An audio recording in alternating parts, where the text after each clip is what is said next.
संदीप मोहोळच्या हत्येनंतर शरद मोहोळने वैकुंठातच मारणे टोळी संपवण्याची शपथ घेतली होती। त्यानंतर मारणे टोळीतील किशोर मारणेला निलायम टॉकीज जवळील प्लॅटिनम हॉटेलमध्ये संपवण्यात आलं। मात्र मामाच्या वादाचा बदला घेण्यासाठी शरद मोहोळचा खून केला हा आरोपींचा दावा पटणारा नसल्यानं पुणे पोलिसांनी या प्रकरणाची पाळेमुळे शोधण्यासाठी कंबर कसलेली आहे। मोहोळच्या खुनाचा कट नियोजनबद्ध रचला असून या पाठीमागे कोणाचा हात आहे हे पाहण्यासाठी पोलीस आता पूर्ण तयारीत आहेत।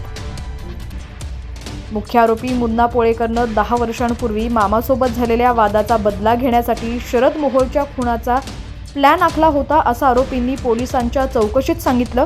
मात्र आरोपींकडून मांडण्यात येणारी थिअरी पोलिसांच्या पचनी पडत नसल्यानं वरिष्ठ अधिकाऱ्यांनी सांगितलं।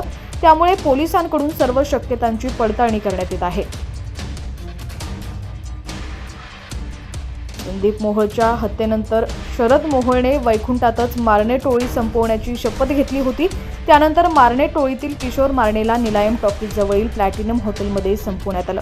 मारणे टोळीशिवाय अन्य काही व्यक्ती मोहोळ टोळीच्या रडारवर होत्या असं बोललं जातंय। त्यातूनच मोहोळचा गेम करण्यात आला का ही शक्यता आजमावून पाहत आहे।